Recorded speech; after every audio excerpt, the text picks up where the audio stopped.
এই যে বাচ্চারা সন্ধ্যার পরে কেউ মোবাইল টেলিভিশন ল্যাপটপে যেতে পারবে না, বুড়ারাও পারবে না, কিন্তু বাচ্চাদের যেহেতু পড়াশোনা, অতএব ব্রেন ঠিক রাখার জন্য এই সব নেটওয়ার্ক থেকে দূরে থাকতে হবে সন্ধ্যার পর।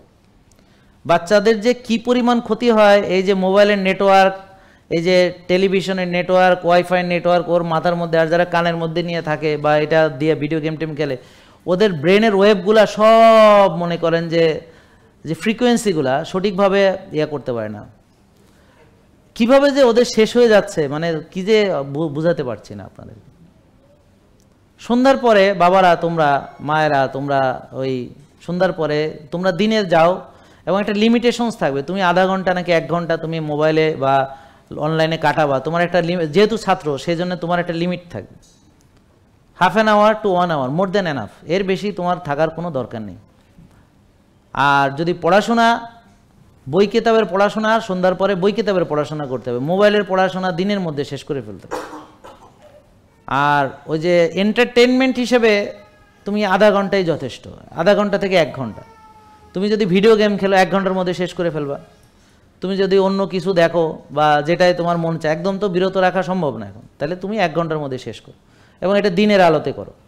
রাতের অন্ধকার যেন তোমার ঘনীভূত হয় এবং তুমি যেন রাতে নিরবিচ্ছিন্ন সুন্দর ঘুমাতে পারো। ব্রেন একটা ভালো ঘুমের মাধ্যমে ডিটক্সিফাই করে, একটা ভালো ঘুমের মাধ্যমে মেমোরি কনসলিডেশন হয়। সারাদিন পড়াশোনা করতেছো, মেমোরিটা ওই সময় বসবে, স্থায়ী মেমোরি হিসেবে ওটা স্টোর হবে। আর যত সারাদিনের আকাম কুকাম, মানে অযাচিত কথাবার্তা, অযাচিত চিন্তা চেতনা, অযাচিত মেমোরিগুলো ডিলিট করে দিবে। তো যারা ওই সময় ঘুমায় না, ওদের মাথার মধ্যে সব ময়লা আবর্জনা থাকে আর আসল জিনিসটা চলে যায়। তো ধরেন যেই ছেলে রাত জেগে পড়াশোনা করে, ও ক্লাসে স্যার কে ছিল, স্যার কি পড়ছে, স্যারের বেল্টের রং কি, স্যার কোন চশমা পড়ছে, পোলাপান কোনটা কেমন শয়তানি করছে, খালি কি পড়াইছে এটা ছাড়া সব মনে থাকে। বুঝেন নাই কথা? মানে ক্লাসে সবই মনে আছে, খালি পড়াইছে কি এটা ভুলে গেছে, কিন্তু অন্য সব মনে আছে। যেমন ধরেন আমাদের ভিডিও দেখে অনেকগুলো, স্যার আপনার স্যুটটা এই হয়েছে, আপনার হয়েছে।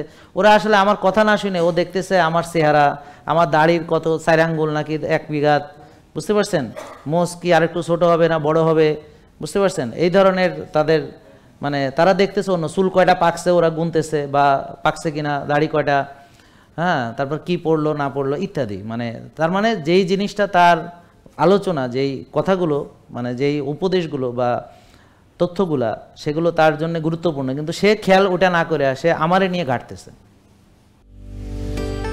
জেকে লাইফস্টাইল, ওষুধ মুক্ত সুস্থ জীবন।